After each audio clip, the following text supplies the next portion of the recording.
एक साल से जो टेंशन्स इंडिया और कनाडा के बीच में उबाल पर थी, वो पिछले 40 घंटों में एक न्यूक्लियर बॉम्ब की तरह फटा है और इस विस्फोट से इंडिया कनाडा डिप्लोमेटिक रिलेशंस का खात्मा हो चुका है। साथ ही साथ हजारों करोड़ों रुपए का व्यापार और लाखों बच्चों का भविष्य अब खतरे में है।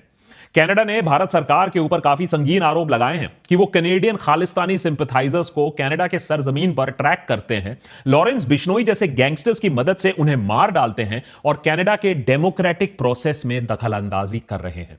मोदी सरकार ने इस बात का खंडन करते हुए कनाडा को काफी करारा डिप्लोमेटिक जवाब दिया, कनाडा से प्रूफ मांगा और कैनेडियन डिप्लोमेट्स को देश से बाहर जाने को बोला। कनाडा ने कुछ ऑफिशियली और कुछ अनऑफिशियली प्रेस के जरिए इंफॉर्मेशन लीक भी किया है, जो भारत सरकार की छवि के लिए काफी हानिकारक है। इस पूरे सिलसिले में कई नाम सामने आते हैं, जिनमें diplomats, national security advisor, gangster Lawrence Bishnoi और खुद होम मिनिस्टर अमित शाह का भी नाम इंक्लूडेड है। इंडिया और कनाडा के लिए यह डिप्लोमेटिक न्यूक्लियर वॉर है, उससे कुछ कम नहीं है। इस साल की सबसे बड़ी खबर यही है और इसको समझना जरूरी है कि क्यों कनाडा जैसे एलाइज ने हमारे साथ ऐसा किया, रिश्तों में इस तरीके से खटास कैसे आ गई, क्यों इंडिया से फटकार खाने के बाद भी प्राइम मिनिस्टर जस्टिन ट्रूडो और ज्यादा एग्रेसिव हो जाते हैं। क्या सबूत दिया है कनाडा ने? क्या थोड़ी सी भी सच्चाई है कनाडा की बातों में? क्यों ये सेम एलिगेशंस जब यूएसए ने हमारे ऊपर लगाया तो हमने चुपचाप उसे मान लिया? और अगर ये जंग जो अब शुरू हो चुकी है, उसका हमारे देश पे, आप पर और हम पर क्या असर पड़ेगा? 3 लाख से ज्यादा स्टूडेंट्स आज कनाडा में पढ़ रहे हैं, कनाडा में अपनी पढ़ाई पूरी कर रहे हैं, उनका क्या, ट्रेड का क्या, और इस सब से अल्टीमेटली इंपैक्ट इंटरनेशनल छवि पर क्या पड़ेगी इंडिया का, इस एपिसोड में जानने की कोशिश करते हैं। पर सबसे पहले समझना पड़ेगा पिछले कुछ घंटों में क्रोनोलॉजी क्या हुआ। 13 अक्टूबर कैनेडियन सरकार Indian ministry of external affairs को डिप्लोमेटिक चैनल्स के जरिए इंफॉर्म करती है कि India high commissioner to Canada और हमारे कुछ डिप्लोमेट्स को एक ऑनगोइंग इन्वेस्टिगेशन में पर्सन ऑफ इंटरेस्ट के लिस्ट में शामिल किया जा रहा है। हिंदी में बोले तो कनाडा की पुलिस को शक था कि इन लोगों ने इलीगल एक्टिविटीज में एड किया है या खुद ही भाग लिया है। वो इलीगल एक्टिविटीज क्या है, कनाडा की तरफ से एलिगेशंस क्या थे इन डिप्लोमेट्स पर, उस पर अभी 2 मिनट पर आते हैं। अगले ही दिन 14 अक्टूबर को Indian ministry of external affairs एक स्ट्रांगली वर्डेड स्टेटमेंट जारी करती है कनाडा सरकार के खिलाफ, जिसमें इंडियन डिप्लोमेट्स को डिफेंड किया जाता है। इस स्टेटमेंट में इंडिया कनाडा के लगाए एलिगेशंस को स्ट्रांगली रिजेक्ट करता है। यह बात भी हाईलाइट की जाती है कि जिस केस से यह बात रिलेटेड है, उस केस में कनाडा ने आज तक कोई भी सॉलिड एविडेंस इंडियन गवर्नमेंट को दिया ही नहीं है। इतना ही नहीं, इंडियन गवर्नमेंट इस स्टेटमेंट से सीधा मोर्चा खोल देती है कनाडा के प्राइम मिनिस्टर जस्टिन ट्रूडो के खिलाफ। भारत सरकार कहती है कि कनाडा की करंट गवर्नमेंट पर उसका विश्वास अब उठ चुका है और ट्रूडो ये सब वोट बैंक पॉलिटिक्स के लिए कर रहे हैं। एमईए अपने स्टेटमेंट में यह बात भी साफ कर देती है कि इंडियन डिप्लोमेट्स पर बेबुनियाद आरोप लगाना और इंडिया के अगेंस्ट एक्सट्रीमिस्ट और सेपरेटिस्ट ग्रुप्स को सपोर्ट अगर वो करती रही तो ट्रूडो सरकार के खिलाफ इंडियन गवर्नमेंट एक्शन भी लेगी। भारत के इतिहास में इतना स्ट्रांगली वर्डेड डिप्लोमेटिक स्टेटमेंट आपको बहुत कम ही मिलेगा। फॉरेन एक्सपर्ट्स कहते हैं कि ऐसी भाषा तो भारत और पाकिस्तान के बीच में देखी जा सकती है, और वो भी ओपन युद्ध के समय। उसी दिन शाम तक मिनिस्ट्री ऑफ एक्सटर्नल अफेयर्स समन करते हैं कनाडा के सीनियर मोस्ट इंडियन ऑनवॉय को। आधे घंटे तक चली इस मीटिंग से निकलते ही कनाडा के चार्ज डेफे ने एक पब्लिक स्टेटमेंट भी जारी किया। सुनिए। Canada has provided credible, irrefutable evidence of ties between agents of the government of India and a murder of a Canadian citizen on Canadian soil. Now it is time for India to live up to what it said it would do and look into those allegations. यह statement अहम इसलिए है क्योंकि पिछले 1 साल में भारत सरकार इस बात पर अटल रही है कि कनाडा ने कोई भी प्रूफ नहीं दिया है कि इंडियन ऑफिशियल्स कनाडा में गैर कानूनी काम कर रहे हैं या किसी भी तरीके से खालिस्तानी सिंपथाइजर्स को टारगेट कर रहे हैं, उन्हें प्रोफाइल कर रहे हैं। लेकिन स्टुअर्ट व्हीलर ने इस बात पर एम्फसाइज दिया कि कनाडा ने अब एविडेंस शेयर कर दिया है। इसके कुछ ही मिनट अंदर एमईए ने एक और प्रेस रिलीज जारी किया जिसमें भारत कनाडा से अपने हाई कमिश्नर को विड्रॉ करने की बात कहता है। साथ ही साथ उन डिप्लोमेट्स को भी कनाडा से वापस लाने की बात करता है जिनके अगेंस्ट कनाडा अपनी इन्वेस्टिगेशंस टारगेट कर रहा है। एमईए कहती है कि ट्रूडो की सरकार पूरी तरीके से नॉन कमिटल दिख रही है इन डिप्लोमेट्स की सिक्योरिटी को इंश्योर करने के लिए, इसीलिए उनकी सेफ्टी को देखते हुए उन्हें वापस बुलाया जा रहा है। साथ ही साथ कनाडा से डिप्लोमेटिक रिलेशंस डाउनग्रेड करने की भी बात सामने आती है। इसी बीच रिपोर्ट्स ये भी आते हैं कि कनाडा ने भी इंडियन हाई कमिश्नर के साथ साथ 6 इंडियन डिप्लोमेट्स को एक्सपेल कर दिया है। हालांकि तब तक ऑफिशियल स्टेटमेंट इस बारे में नहीं आया था। फिर रात 9:30 बजे के आसपास हमारी एक्सटर्नल अफेयर्स मिनिस्ट्री एक और प्रेस रिलीज जारी करती है, जिसमें ऑफिशियली अनाउंस किया जाता है कि कनाडा के स्टुअर्ट व्हीलर समेत 6 डिप्लोमेट्स को एक्सपेल किया जा रहा है। क्यों एक्सपेल किया जा रहा है ऑफिशियली इस प्रेस रिलीज में स्पेसिफाई नहीं किया गया। 14 अक्टूबर की देर शाम तक तो भारत में यह सब चल रहा था, वहीं कनाडा में तो बस अभी सुबह ही हुई थी। लेकिन अगले कुछ घंटों में इंडिया कनाडा रिलेशंस का दी एंड होने वाला था। यह खास करके उन स्टूडेंट्स के लिए बैड न्यूज है जो कनाडा जाना चाहते हैं अगले कुछ सालों में फॉर हायर एजुकेशन। देखो, धीरे धीरे इंटरनेशनल एवेन्यूज कम ही हो रहे हैं इंडियन स्टूडेंट्स के लिए। पहले यूएसए, फिर यूके, ऑस्ट्रेलिया और अब कनाडा में भी अवसर कम। अब अपने स्किल्स को ही अपग्रेड आपको करना होगा अगर जॉब मार्केट में रेलेवेंट रहना है, और उसको करने के लिए आपकी मदद कर सकता है ग्रोथ स्कूल, जो आज हमारे एपिसोड के पार्टनर्स हैं। ग्रोथ स्कूल आपको एक जॉब, एक स्टेबल करियर की तरफ स्टेप्स लेने में मदद करता है। फर्स्ट स्टेप, आपको एक काम करना है कि कल और परसों आपको ग्रोथ स्कूल का 3 घंटे का hands on training in AI का मास्टर क्लास अटेंड करना है। इसका लिंक आपको डिस्क्रिप्शन में मिल जाएगा। वैसे तो ये एआई क्लास पेड होता है, लेकिन पहले 1500 देशभक्त सब्सक्राइबर्स जो इस लिंक पर क्लिक करेंगे नीचे, उनके लिए ये बिल्कुल फ्री है। इस एआई ट्रेनिंग से आप अपने आप को 10x ज्यादा एफिशिएंट बना सकते हो, अपने जॉब में अपने आप को इररिप्लेसेबल बना सकते हो और अपना फ्यूचर सिक्योर कर सकते हो। एआई सीखना आज उतना ही जरूरी हो गया है जितना 20 साल पहले कंप्यूटर सीखना जरूरी हो गया था। तो ये सब कैसे कर सकते हो आप, इस ट्रेनिंग में आपको पता चलेगा। वो स्किल्स जो शायद 1% लोगों को ही पता है, वो चाहे आप टेक सेक्टर में हो, नॉन टेक सेक्टर में हो, सेल्स, फाइनेंस, एचआर, फाउंडर हो या फ्रीलांसर हो, ये आपके काम आएगा। यहां आप सीख सकते हो कि एआई की मदद से आप जॉब कैसे ढूंढ सकते हो, बड़े कॉम्प्लेक्स डेटा को कैसे एक्सेल शीट में डाल सकते हो, यूनिक रेज्यूमे बिल्डिंग कैसे कर सकते हो, प्रेजेंटेशन कैसे कर सकते हो और बहुत कुछ। सो जल्दी करो भैया, 7 बजे कल और परसों का ये क्लास है। स्लॉट अपना बुक कर लो। 1500 पीपल देशभक्त फैमिली के जो क्लिक करते हैं उनके लिए ये बिल्कुल फ्री है। व्हाट्सएप ग्रुप जरूर ज्वाइन कर लेना for all the information and updates. Anyways, back to the story. अभी तक तो देखा कि इंडिया का क्या रिएक्शन रहा इस स्टोरी पर, लेकिन अभी कनाडा चुप नहीं बैठी। एक्चुअली उन्होंने अपना रिस्पांस डबल कर दिया। सबसे पहले आता है रॉयल कैनेडियन माउंटेड पुलिस का प्रेस कॉन्फ्रेंस, पूरे दुनिया के सामने एक प्रेस कॉन्फ्रेंस जिनमें क्रिमिनल एक्टिविटीज में इंडियन डिप्लोमेट्स का जो नाम शामिल है उनके बारे में पुलिस ने डिटेल्स दी और यह बात समझाने की कोशिश की कि यह जो पूरा इन्वेस्टिगेशन है और जो डिप्लोमेटिक फॉलोआउट हम उसका देख रहे हैं, एक स्पेसिफिक केस के बारे में नहीं है। कमिश्नर्स ने बताया कि इन्वेस्टिगेशन में अभी तक 8 लोगों को मर्डर के कनेक्शन में अरेस्ट किया गया है and 22 people have been arrested extortion related cases में। अरेस्ट किए गए लोगों से कुछ का कनेक्शन गवर्नमेंट ऑफ इंडिया के साथ बताया गया। यह बहुत संगीन आरोप है रॉयल कैनेडियन माउंटेड पुलिस से, आरसीपीएम से, जिसने by the way prime minister Trudeau ने भी यही एलिगेशंस फिर रिपीट भी किए। और इसी प्रेस कॉन्फ्रेंस में एंट्री होती है गैंग्स और ऑर्गेनाइज्ड क्राइम सिंडिकेट्स का। कैनेडियन पुलिस कहती है कि Indian diplomats official channels use करके स्पेसिफिक प्रो खालिस्तानी इंडिविजुअल्स पर इंफॉर्मेशन गैदर करते, उसके बाद उसी इंफॉर्मेशन को आगे हिटमैन या गैंग मेंबर्स को सप्लाई किया जाता, जिसके बाद स्पेसिफिक इंडिविजुअल से फिरौती या तो उनको धमकाया जाता या हत्या भी की गई है लोगों की। पुलिस खास तौर पर बिश्नोई गैंग का नाम लेती है, जिसे इंडियन गवर्नमेंट एजेंट्स के साथ कनेक्ट करके देखा जा रहा है कनाडा में। One organized crime group in particular, which is the Bishnoi group. So that's what we're seeing here in Canada. And we believe that that group is connected to agents of the government of India. यह पहली बार नहीं है कि Bishnoi gang का नाम सामने आया है, लेकिन इंटरनेशनल लेवल पर, ऑफिशियल लेवल पर एक इंडियन गैंगस्टर जो कि 1 दशक से एक इंडियन जेल्स में बंद है, उसका नाम कनाडा में एग्जीक्यूशन के लिए लिया जा रहा है। यह चौंका देने वाली बात है। या तो कनाडा सरकार का दिमाग कंप्लीटली खराब हो चुका है या हमारे सिस्टम में ही कहीं ना कहीं दीमक लग चुकी है। आप किसको सच मानते हो या नहीं मानते हो वो अलग बात है, लेकिन यह आरोप भारत के छवि के लिए काफी खतरनाक है। हमने पिछले ही एपिसोड में by the way Lawrence Bishnoi की बात की थी कि कैसे बाबा सिद्दीकी के मर्डर में भी उसका हाथ बताया जा रहा है, और अब यह केस आ रहा है all the way from Canada. अगर यहां भी बात रुक जाती तो सिचुएशन हम बचा सकते थे, न्यूक्लियर वॉर नहीं होता।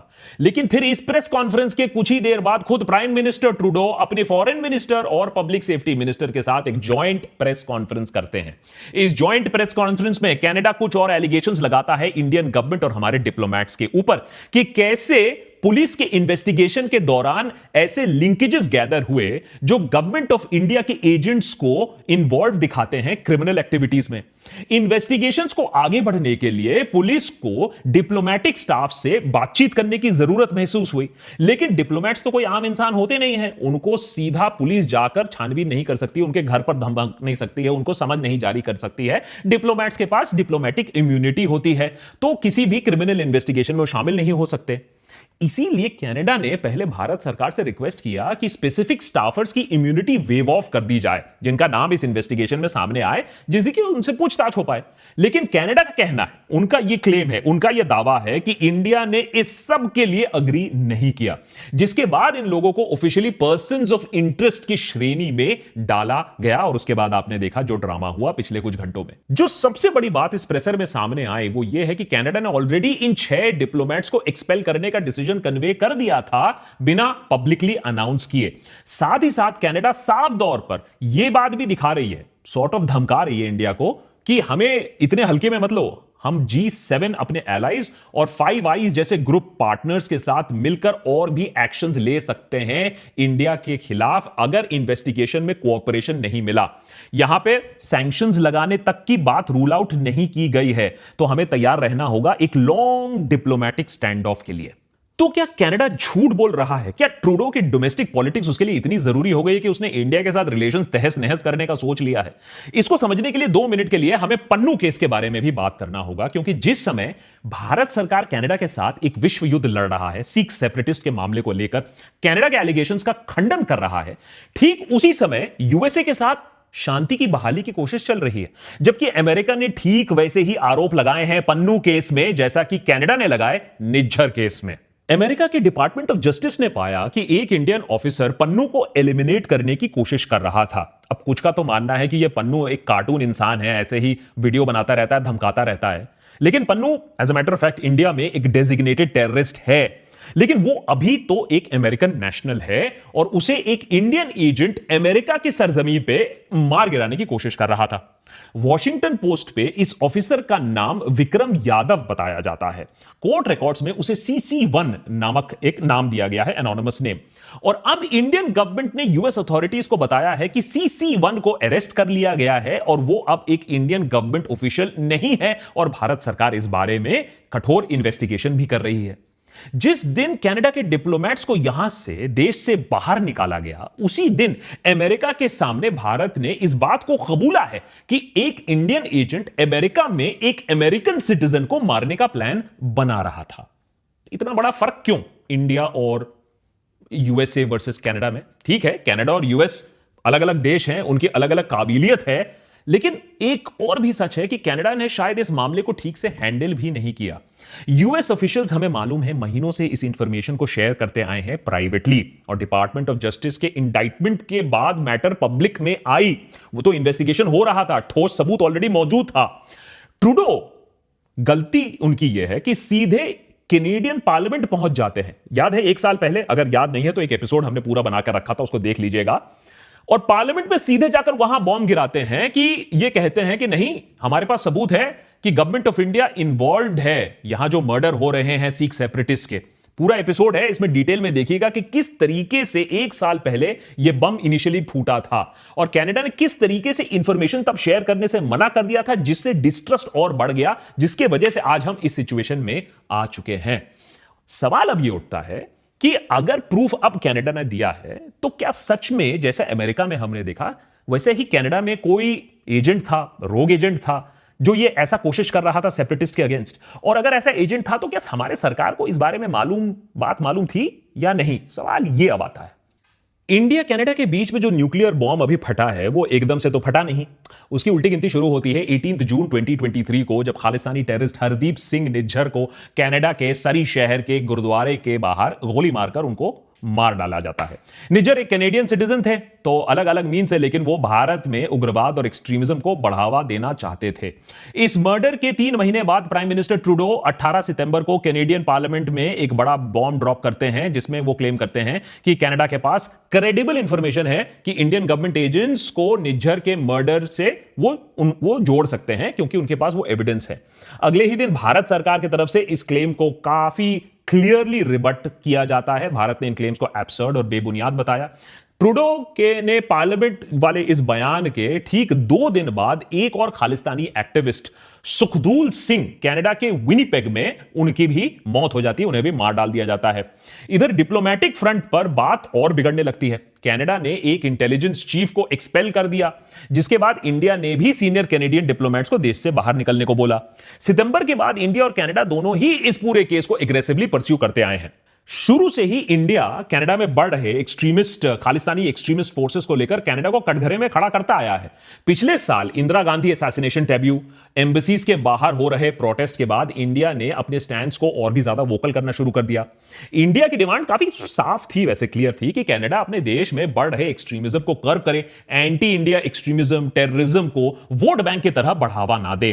इंडिया के जो मोस्ट वांटेड जो लोग हैं कनाडा में जो बैठे हुए हैं, उनको एक्स्ट्राडाइट करने की परमिशन दे। वहीं निज्जर के मर्डर के बाद कनाडा ने पूरा नैरेटिव अपने तरफ मोड़ने की कोशिश की है। कनाडा पिछले 1 साल से पूरे मामले को कैनेडियन सिटीजंस की सेफ्टी और सिक्योरिटी को, उन पर जो थ्रेट है और कैसे वो खतरे में है, वो दिखाने की कोशिश कर रही है, वो दर्शाने की कोशिश कर रही है। कल रात भी जो बयान दिए गए हैं कैनेडियन गवर्नमेंट की तरफ से, साफ शब्दों में कहता है कि उनके देश में अगर कोई भी सिटीजन पर थ्रेट है तो वो बिल्कुल बर्दाश्त नहीं करेंगे। फॉरेन पावर्स की इंटरफेरेंस और क्रिमिनल एक्टिविटीज को वो बर्दाश्त नहीं करेंगे। एक गार्जियन न्यूज़पेपर रिपोर्ट के मुताबिक साल 2020 से अब तक 20 से ज्यादा लोग अलग अलग देशों में मिस्टीरियस सर्कमस्टांसेस में मारे जा चुके हैं, जिनमें आप इन्हें कंसिडर कर सकते हो हॉस्टाइल टू इंडिया। अब इनमें से ज्यादातर किलिंग्स पाकिस्तान में अलग अलग आतंकी संगठन के मेंबर्स के अगेंस्ट हुई, जिन पे इंडिया ने पुलवामा समेत अलग अलग अटैक्स को ब्लेम किया था। अब ये बात यहां तक तो ठीक है।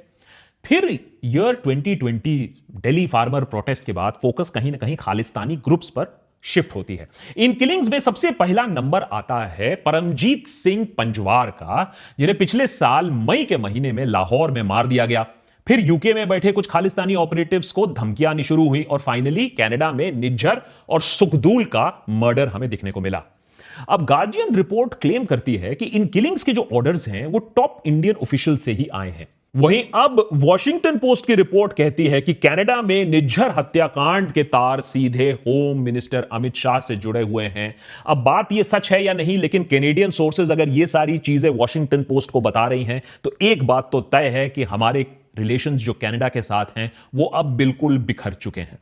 इन किलिंग्स और एलिगेशंस के पीछे एक और विचारधारा भी हो सकती है कि अगर यूएसए और इजराइल जैसे देश अपने दुश्मनों को दुनिया के किसी कोने में ढूंढकर मार गिरा सकते हैं, इस बात की हिम्मत रखते हैं, काबिलियत रखते हैं, तो भारत क्यों ना करे ऐसी बात। लेकिन ऐसे असैसिनेशंस और सीक्रेट ऑपरेशंस में चेस्ट थंपिंग तभी तक ठीक हो सकती है जब आप पकड़े ना जाओ, या शक के दायरे में ना आ जाओ, या आपके डिप्लोमेट्स ना फंस जाएं। रिपोर्ट्स की माने तो कैनेडियन ऑफिशियल्स ने अमित शाह का नाम सिंगापुर में भी अजीत डोवाल के साथ एक सीक्रेट मीटिंग में भी शेयर किया था। अब डोवाल ने ऑब्वियसली इन सारी बातों को डिनाई किया। डोवाल ने रिपोर्टेडली यहां तक भी कहा कि इंडिया कभी भी निज्जर के मर्डर को एक्सेप्ट नहीं करेगा, रोल एक्सेप्ट नहीं करेगा, चाहे जितना भी एविडेंस आप मुझे दिखा दो। मीटिंग में डोवाल ने यह भी एडमिट किया कि इंडियन डिप्लोमेट्स लोगों को फॉलो जरूर कर सकते हैं, फोटो वगैरह खींचा होगा, लेकिन थ्रेट्स और वायलेंस के लिंक से बिल्कुल इनकार किया। बिश्नोई गैंग से कनेक्शंस से भी डोवाल ने बिल्कुल उसको रिजेक्ट किया। लेकिन रिपोर्ट की माने तो डोवाल ने कैनेडियन ऑफिशियल्स के साथ बिश्नोई के बारे में काफी इंफॉर्मेशन शेयर किया कि कैसे वो किसी भी जेल में बैठकर कोई भी किलिंग करवा सकता है। एक नेशनल सिक्योरिटी एडवाइजर अगर किसी क्रिमिनल के बारे में ऐसी बात करेगा तो चलिए क्लोज डोर मीटिंग में ही करेगा, लेकिन ये काफी सीरियस चार्जेस हैं। हालांकि ये पूरा कॉन्वर्सेशन अभी तक ऑफिशियली एक्नॉलेज नहीं किया गया है, लेकिन इसको इंटरनेशनल प्रेस में रिपोर्ट किया जा रहा है। फिलहाल भारत अपने स्टैंड्स पर कायम है कि कनाडा को ये पेटी वोट बैंक पॉलिटिक्स छोड़कर खालिस्तानी टेररिस्ट और एक्सट्रीमिस्ट के खिलाफ एक्शन लेना होगा अगर टाइज नॉर्मलाइज करनी है। लेकिन क्या सच में यहां पॉलिटिक्स खेल रहा है ट्रूडो?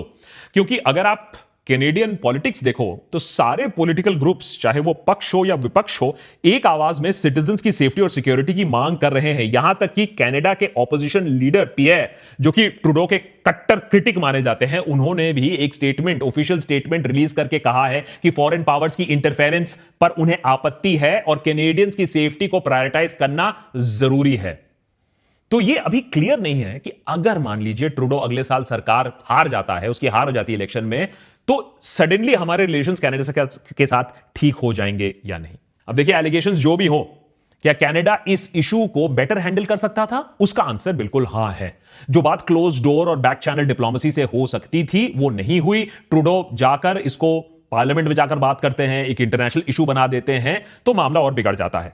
जाहिर सी बात है कि इसमें यूएस की भी रजामंदी होगी। शायद यूएस भी इनडायरेक्टली इंडिया को इंप्लिसिट मैसेज देने की कोशिश कर रहा है कि आप चाहे जितने भी इंपॉर्टेंट इमर्जिंग पावर बनो, कुछ मामलों में तो आपको भी अपनी लिमिट्स में रहना होगा। वही कैनेडियन सरकार ने यह सारा रायता फैलाने के बाद अब यह अपेक्षा रखती है कि इंडिया कॉर्पोरेट करेगी उसके साथ, और वो डिप्लोमेटिक कॉन्फ्रंटेशन नहीं चाहता है। अब नहीं चाहता है तो यह सब हो तो गया है। खैर, अब भी बहुत देर नहीं हुई है, अब भी पीछे हटा जा सकता है। अभी तक तो डिप्लोमेटिक टाइज नोज डाइव किए हैं, अभी इंडियन ट्रेड है, पीपल टू पीपल टाइज हैं, ये भी ग्रेवली इफेक्ट हो सकती हैं। तो एक ट्रेड एग्रीमेंट जैसे हमने देखा सितंबर में ही होल्ड पर है, अब डिप्लोमेटिक टाइज भी डाउनग्रेड करने की बात कर दी गई है। 3 लाख से ज्यादा स्टूडेंट्स, उसके ऊपर फैमिलीज, वहां बिजनेसेस, इंडियंस के लिए बहुत दिक्कतें बढ़ सकती हैं। तो इसीलिए मैं कहता हूं, उम्मीद रखना चाहिए हमें भी कि कैनेडियन इंडियन डिप्लोमेट्स थोड़ा कोर्स करेक्शन करें, दोनों देश क्लोज डोर मीटिंग करें, थोड़ा कॉम्प्रोमाइज निकाले, स्टैंड ऑफ से पीछे हटे। लेकिन उसके लिए हां, किसी को तो अपनी गलती माननी पड़ेगी। इस आग बबूला होकर तो इस प्रॉब्लम का हल नहीं निकलेगा।